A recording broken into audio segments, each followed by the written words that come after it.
Hello, everybody, and welcome to yet another episode of Craftcast, the Freemasons podcast, the official podcast of the United Grand Lodge of England. My name is Shaun Butler, and as ever, I'm joined by my esteemed colleagues, Brother James Dalton. Hello. And Brother Stephen Watley. Good afternoon, or morning, or evening. It depends when you're listening, I Whatever guess. time, yeah, exactly. Stephen, how are you?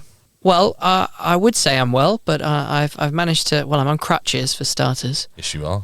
Did notice. Yeah, I'm sure.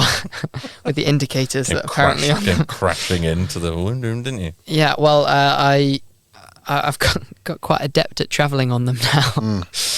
But yes, I've twisted my knee. Apparently had a weakness from a prior injury from fencing. So I am yet to have a full diagnosis. So I'll keep you updated, but. Hopefully I won't be out for too long, but probably, well, at least a few weeks. So I guess it gives me some chance to put my feet up and... practice some ritual. Practice some ritual. More like finish my degree, but yes. Practice some ritual. I would say so. Which degree are you doing, by the way? Oh dear. Which Masonic degree? That was terrible. Very good. Very James good. University degree, for clarification, if my lecturers are listening. James Dalton, how are you? I'm very well, yes. Been quite busy Masonically of late. Had a couple of very busy weeks. October in particular always seemed to be a very busy month in Freemasonry, especially in my province. You seem to have, if you're on the provincial team, 2 or 3 engagements a week, and then it kind of gets a bit quieter into November. But yeah, October's always busy. For us, it's because it's so hot in Gibraltar, we don't meet in September. Are you from Gibraltar? We don't meet in September because it's just like you can't wear a suit in that. Well, the odd meeting, but it really kicks off in October, so it's quite busy for us as well. Well, speaking of the heat, though, actually in June I was at a meeting in Hertfordshire, and it was so hot. It was when we had that really hot heat wave at the start of June. I remember it well. For the first time ever in my Masonic journey, we took off our waistcoats and our jackets and gloves. We put our regalia on just over our shirts. It was so warm in there. Hang on a minute. Well, actually, when I was at my mark installation, I was one of the other mark masters came up to me just as we were about to sit down for the meal and said, by the way, if there was ever a time to allow, as the master, you to take off your tie and jacket, now is the time. So you said hint, hint, wink, wink. No, I didn't do it. Rather mean. Yeah. Well, no, it was fine. We had aircon. It's all good. Unlike the studio. Yes. Oh, God. Right. Constant battle in here. I know, it's the battle of the aircon.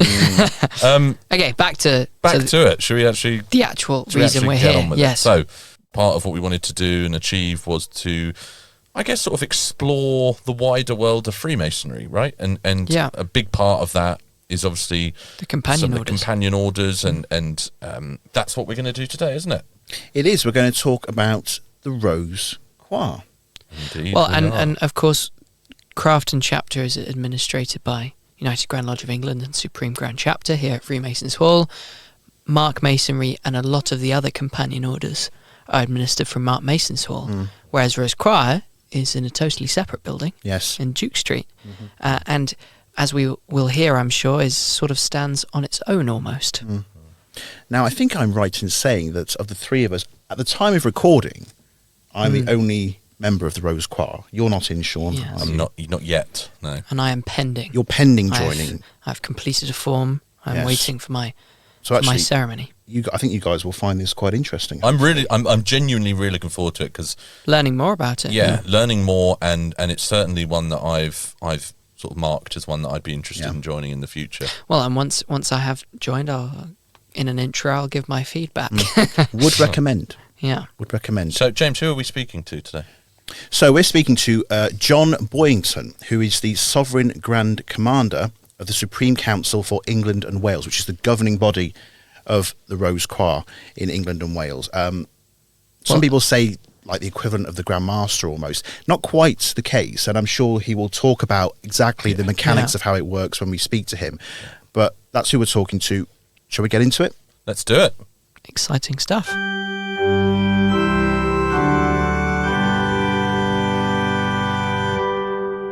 So, John, welcome to Craftcast. Good to have you with us. Thank you. I think a great place for us just to begin for our listeners would be to explain the order. What is the Rose Croix? is that the correct name for it, compared to all the other Masonic orders that we have? Well, there's a lot wrapped up in that one question, but let me start with the simple bit. Probably because it wasn't one question. Let's start with one question, ask you 5. Not to worry. Rose Croix is the shorthand name. Yes. We all shorten things, don't we? So Rose Croix is the shorthand name. The long name is the ancient and accepted rite. It used to be the ancient and accepted Scottish rite, which is what it's known as throughout most of the world, but apparently my predecessors fell out with Scotland about 100 years ago, Right. and even though we're all very good friends again, we never quite got round to readopting Scottish. Rose Croix is actually the name of the degree in which you enter the order, which is the 18th degree, or the degree of the Rose Croix. The history of the order, or the rite, because it's a rite of 33 degrees, and it was based on something called the Rite of Perfection, which arose in France in the 17 and 1800s, and was then adapted into a rite of 33 degrees, which includes the first 3 degrees of Freemasonry, which I believe you remember. And when you joined, you may have been told something along the lines of, we accept the first 3 degrees of craft Freemasonry as equivalent to the first 3 degrees of this rite. But interestingly, for that reason, theoretically, the rite can stand completely on its own. But in this jurisdiction, we've always said that you have to be a Master Mason in order to be eligible to join. But not chapter.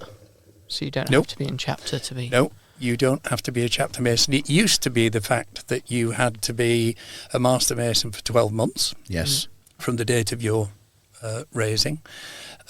Obviously that you had to be in good standing, and that you had to profess the Trinitarian Christian faith. Yes.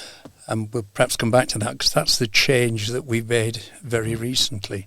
But it's never had any other qualification on it, although for a long time in this country and in other countries, it was considered to be a rite that you joined by invitation only. Right, okay. That flew out of the window not that long ago, but now it's open to all Master Masons now who've been a Master Mason for 6 months.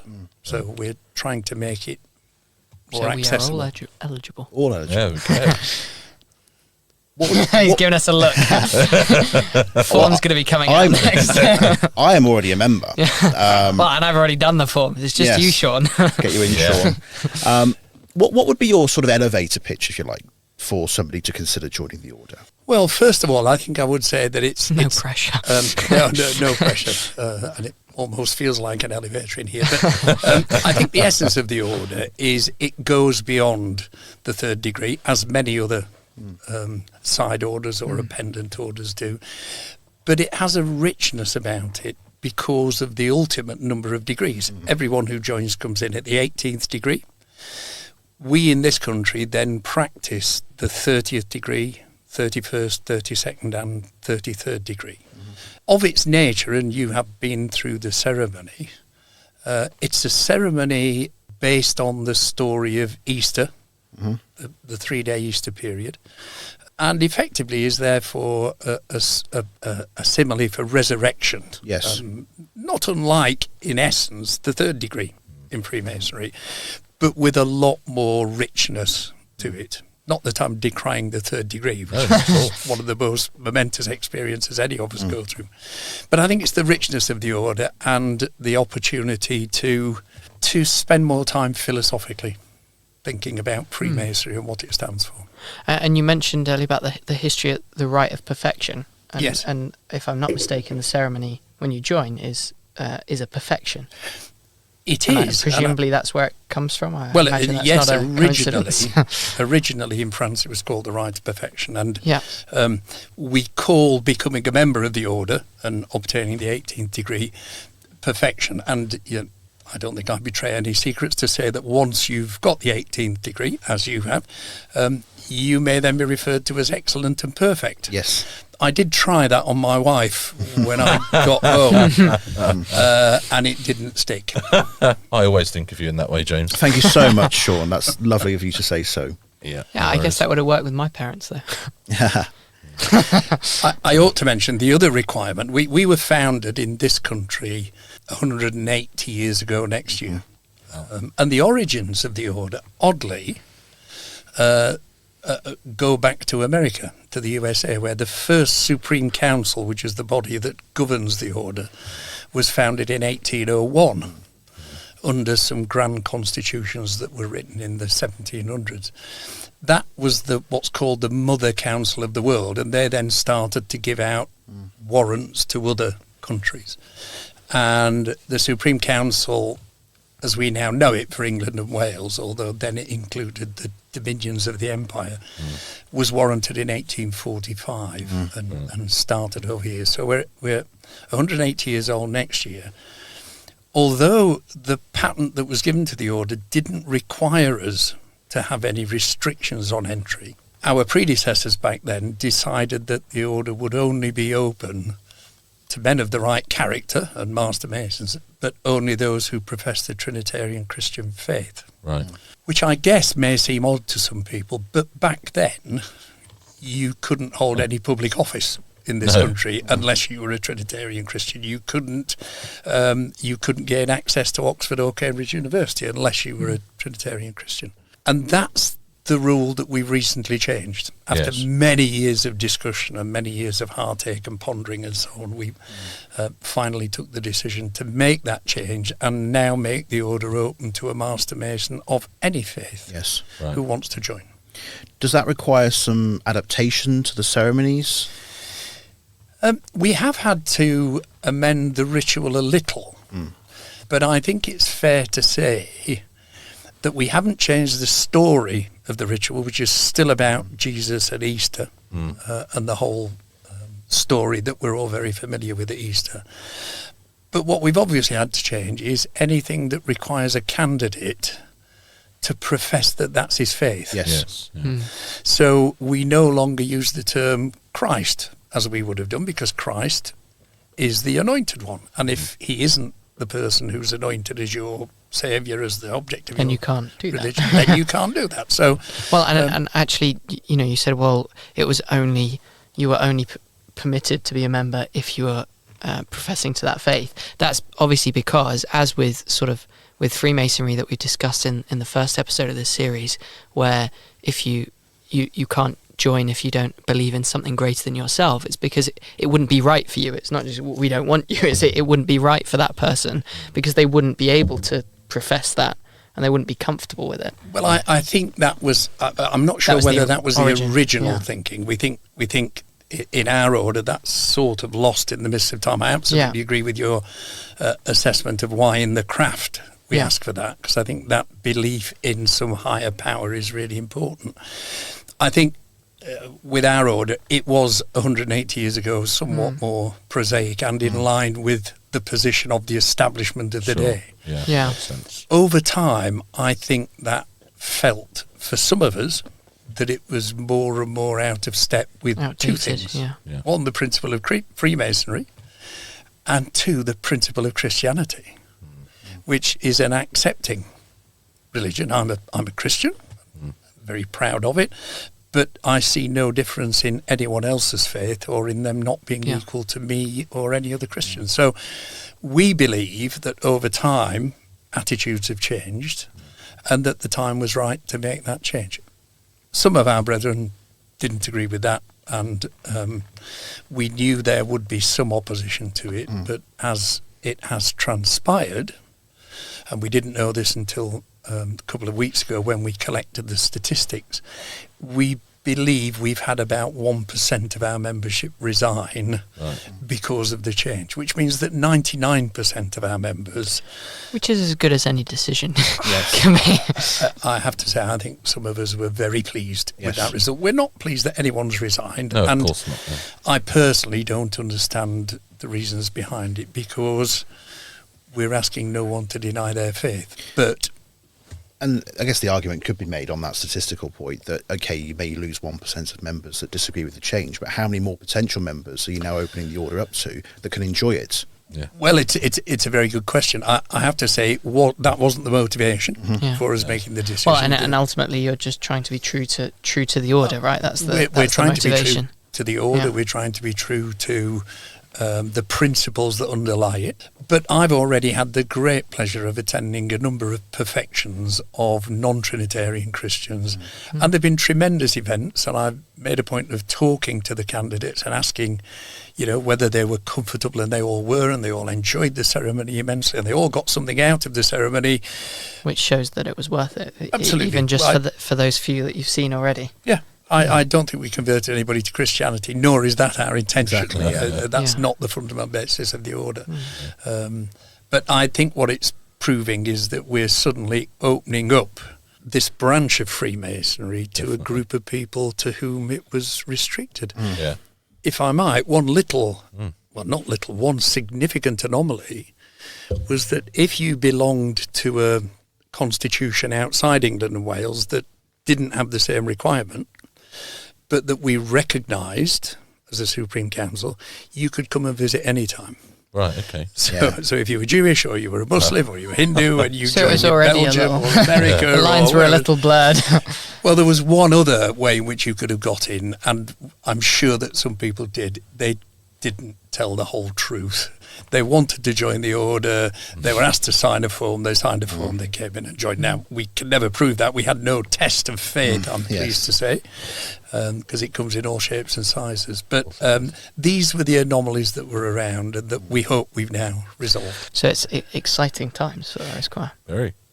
Well, yes, historic times. I mean, we have one other. Well, as an order, we have a number of distinctive features, but one of them is that our grand patron is the Duke of Kent, the Grand Master, and he accepted that honorary position some while ago.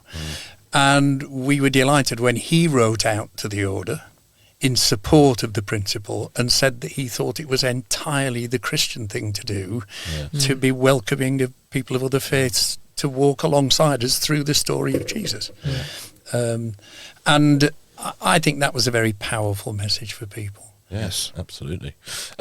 John, I'm not a member of the Rose Croix. I mean, I have a particular interest, and I know a lot of our listeners do, on sort of the 30th degree plus. Yes. Because there's a lot of, would mystery Such be a the right distinctive word? feature. That There's a lot of interest and intrigue, Mystery. particularly online, about that very high level. I appreciate you might not be able to tell us everything, but can you give us a little insight into those sort of upper echelons of the order? Yes, and I suppose the first thing I want to say is it's not hierarchical. Right, okay. For all of that. So when you join the order, you go through the ceremony of the 18th degree and you become an 18th degree Mason. If, as we hope people will, they progress through the chair of their chapter, then their chapter can recommend them to be appointed. sorry, a Rose Croix unit is a chapter. Sorry, yes, a Rose just Croix to yes. clarify, because I might get confused. Well, I get confused all the time. We have chapters rather than lodges. Once you've gone through the chair of your chapter, the chapter can recommend you for appointment to the 30th degree. Officially, it's a position that's you're elected to by the Supreme Council, but provided you've done the necessary work, it's, I won't say quite a formality, but formality. When you get the 30th degree, you do that through a ceremony that is conducted in our headquarters, which is in Duke Street, just behind Fortnum and Masons. Oh, right. As you do.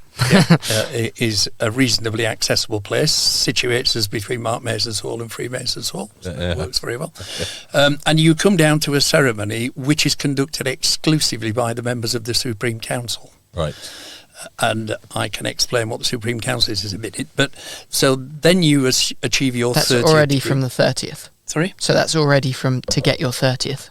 Yes. You go through the chair, you are recommended by your chapter, and you come down to London, and a ceremony is performed by the Supreme Council, normally with about 30 to 40 candidates, one candidate acting as a representative and others watching on.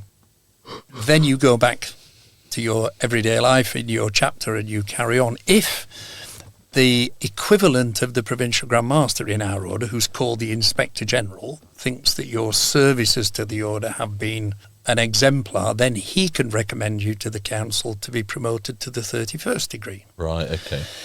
Or, at a later time, to the 32nd degree. Right. So the 31st and 32nd degree are on the recommendation of the Inspector General, equivalent of the Provincial Grand Master. The 33rd degree is slightly more special. That rests only in the gift of the Supreme Council, who are themselves members of the 33rd degree. Okay. And in this country, it's not the same around the world. In this country, it is relatively small. We have probably 150 members of the 33rd degree. Right. They will mostly be, well, all members of the Supreme Council, past members of the Supreme Council, the Grand Patron, for obvious reasons. Yeah.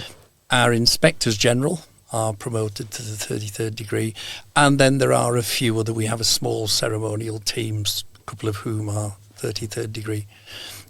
And we will make occasional appointments as honorary members to the Supreme Council for people whose services to our order and to Freemasonry as a whole are distinguished. So I don't know if that explains it, but it's brilliant. Yeah, it sounds hierarchical, but it isn't. Yeah, Anybody can attain the 32nd degree if they work hard, show an interest in the order. And are there a limited number of 33rd degrees? There can be. No, not in this country. Okay. Some jurisdictions have a limit on numbers. Some jurisdictions, I attended a ceremony recently where 40 people were promoted to the 33rd degree at one go. The most I've ever seen was 150. Wow. But that's not the way we practice in this country. You referenced the Supreme Council. What is a Supreme Council? It sounds very grand, doesn't it? It sounds very supreme. Well, it sounds supreme. The grand constitutions that I mentioned earlier that originally founded the order set out some basic rules. And instead of having a Grand Master or a single person in charge, the grand constitutions decreed that each constitution should be governed by a group of 9 members of the 33rd degree who would become the Supreme Council for that jurisdiction. The governance model is that all 9 members are equal, that any decision that we make has to be unanimous, and this serves as a mechanism for ensuring that we don't get dragged in individual directions. I can't think of a better term than self-sustaining from the point of view that if a vacancy occurs, the remaining members of the council elect a new member of the council. And at the moment, to give an example, I won't go through all 9 members of council, that would bore you to death. I'm one of them, so you've got one in the tick in the box. The third Grand Principal happens to be a member of the council. One of the past assistant Grand Masters is a member of the council. So is that the equivalent of a ruler in the craft, or it's just a bit different? Really? Well, it would be, and it's an interesting facet of the order that we don't talk about rulers because no individual has any authority. Yes. So although I am, for want of a better title, chairman of the Supreme Council, I have no more say than any other member. Yes. Right. So although you may, for example, be the equivalent of the Programme Master, you don't have the powers of a Programme Master, per se. I wouldn't even claim to be the equivalent of the Programme Master. My role is to chair the Supreme Council in its decision making and to chair it in its ceremonial work. But we are all equal from the longest serving to the shortest serving, and we all try to do our bit for the best of the order. And how long have you been chairman of the Supreme Council? Well, I bask in the title of Sovereign Grand Commander, which was another title that my wife decided not to use. I was elected by the other 8 members of council 2 years ago in January, so I'm new to the role. I've been on the council more or less 5 years. And what's been the most enjoyable part of your role so far?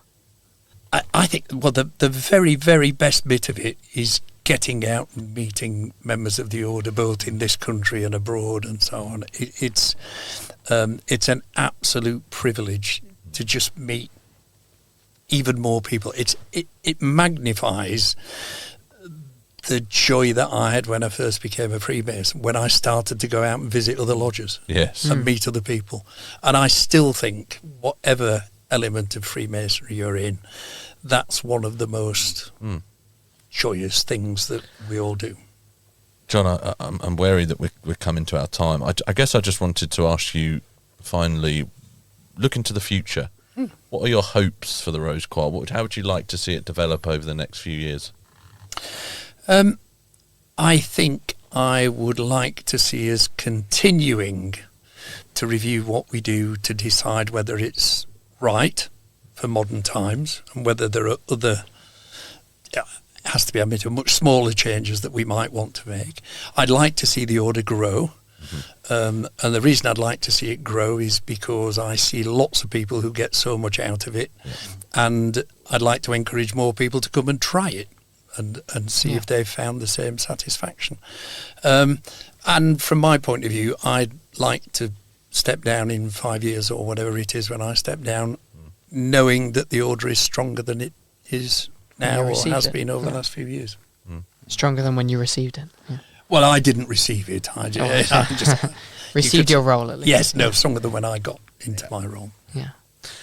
John Boyington, thank you very much for your time this afternoon. It's been an absolute pleasure to speak to you, and I've certainly learnt a hell of a lot. I don't know about you guys. Absolutely. Yes. John, thank you very much. You're welcome, and I look forward to being at your perfection. Yes, absolutely. Well, guys, that was very interesting.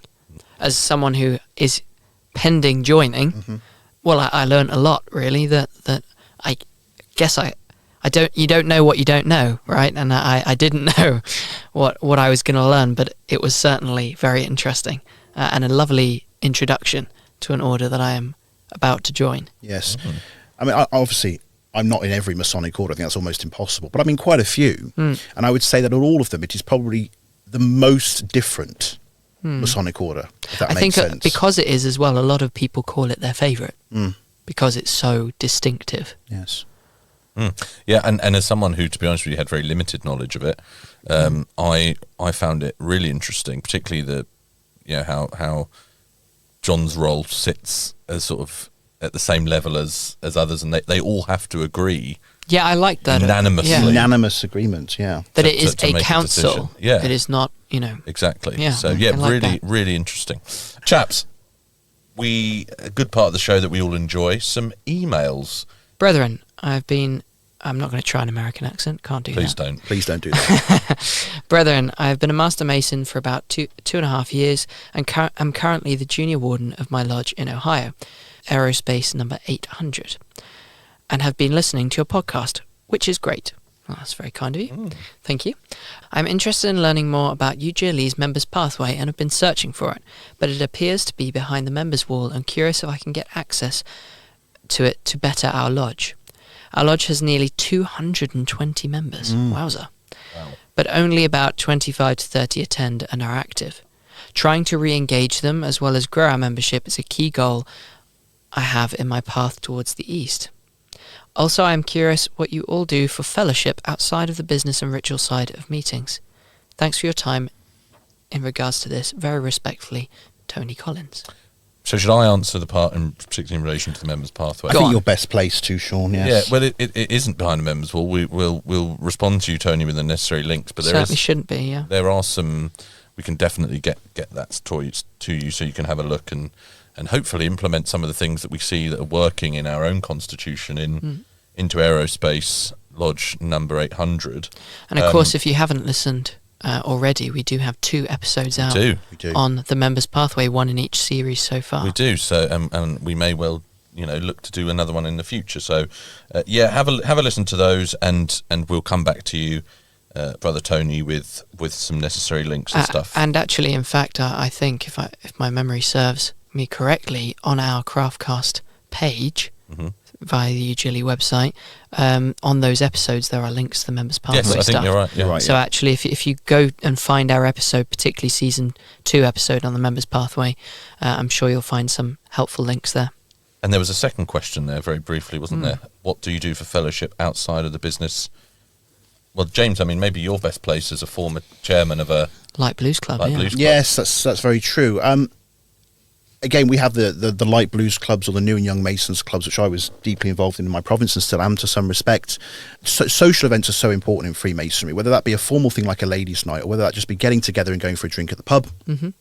or going for a pizza together, or going for a curry together, or whatever you do, especially, I would say, over the summer months. And I know it's slightly different in the United States, the way that meetings are structured and the frequency of meetings, but certainly here, most lodges do not meet over the summer months, sort of July through to September. And that is really a good time to re-engage, go out for a social event, go to a beer garden, especially with your newer members, keeping them involved, keeping them engaged. I would encourage you to put on some sort of social event to invite maybe your members that aren't attending the lodge so much, as you referenced in your email, to come along that isn't at the lodge venue. It's in a bar somewhere, go shoot some pool, play some darts, whatever you want to do, and just make it purely about the guys getting together. Well, actually, one of the nicest things that I think, one of the things I really cherish about my mother lodge is every month we go for a lodge lunch. And it's just, open to, not everyone can always attend. It's not always perfect times for everyone, but it's always there, and it's a constant that everyone, and that's definitely keeps people engaged and brought people back as well. Yeah, absolutely. Chaps, I think we're done, aren't we? Wonderful episode. Wonderful chat. Loved it. Always good. I think what a fitting place to end. And of course, that means that I have to hand over to Brother Dalton. Yes. Tell us what you think. Get in touch, podcasts@ugle.org.uk. We are United Grand Lodge of England on Facebook and Instagram. Please do get in touch. We'd love to hear from you. And we will see you next time. Goodbye. Bye, everybody. See you next time. Craftcast, the Freemasons podcast. The podcast is hosted by Shaun Butler, James Dalton, and Stephen Watley. The producer is Shay Aziz, and the podcast is edited by Trisonic.